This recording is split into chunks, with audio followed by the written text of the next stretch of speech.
I usually put up a chart like this because this is a multi-year plan. You don't do this stuff in 1 year. So I would suggest that something like this on a very high level, these little boxes, just say, okay, when am I going to try to implement this type of a program? 2014, 16, 17, 18, just put in some years where you're targeting so you have a plan, helps you lay out and you sort of see where you're moving.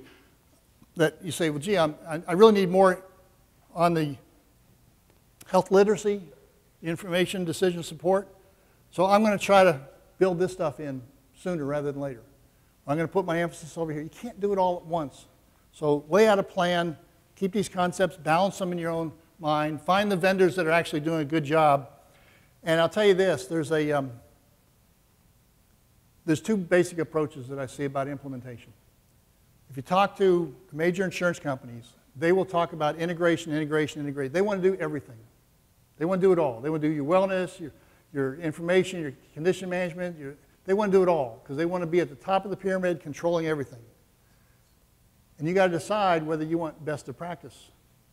And that's not always easy because those systems got to talk to each other.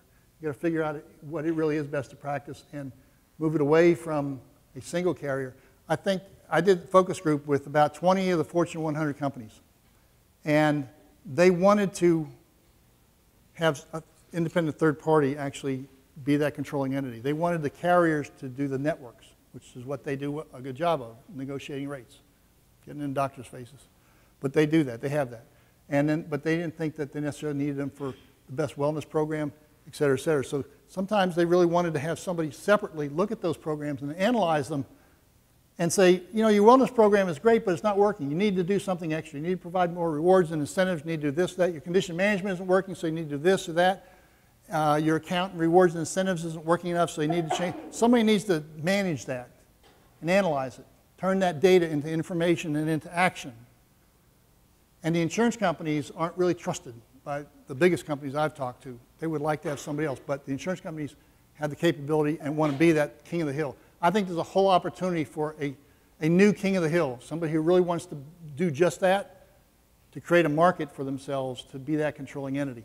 I think if you're below 10,000 employees or 5,000, I'm not sure what the cutoff is, it's probably most cost effective to go with a carrier and let them do it all, because there's just not enough lives there to have to manage all that. And they recognize that, but they obviously would like to have all size groups. Some do a better job than others.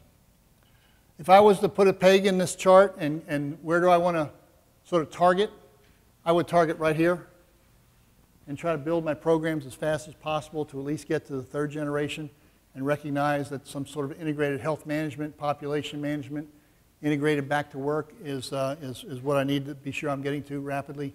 So I have first, second, and third generation aspects in, and I'll naturally be bringing in some fourth and fifth as they're available. Here's that model I was talking about where this general manager, that's the new king of the hill. I haven't seen too many companies actually strive for that, but this is a model I think will develop over time where the insurance companies want to do all of this, and I just listed a number of them, but there's a dozen more categories or steps on the ladder that you can put. This information has to go into a database, a data warehouse, and then it has to be analyzed, and it's a continuous improvement process. They come down here and they say, this isn't working, and the data drives decision making. Most HR departments don't have the staff to actually make that work. They need some outside help. In order to do this, I think you have to have a data warehouse. Your consultants don't really have a good data warehouse. You have to have interfaces if you're using best of practices so that all this stuff is feeding into a database that you can connect and relate. That's a very difficult task. The technology is probably there but not being applied yet. Maybe needs to be developed further. And then you have to have somebody that actually analyzes this and feeds back the decision. So that's not really a broker. They'll do it at sort of a conceptual level, especially the consultants, not so much the brokers, but the consultants will come in and help you do that. But many times the consultants are there for specific time frames and tasks. You may have ongoing relationships with them, but they're not there necessarily unless you're big, not in your office all day long and not retaining all your data. They get claims data, but some of the other analytics they don't really have. I think in order to do this, it's probably somebody who's got a data warehouse. They're probably doing your enrollment because that's when you first start to get the information and profile. And they probably do some of the services like handle your HRA or HSA or FSA accounting. I think you almost have to do at least those basics to be a general manager. Now, you could have somebody that, what I would call, I'm not splitting hairs here, but call a general contractor. The general contractor doesn't do any of the things, they just coordinate everybody. And maybe that's what a broker or a consultant might be able to do, just be a general contractor. But I don't think they're in the best position to do that. But anyway, that's sort of the model where I see things developing, but mainly for very large employers.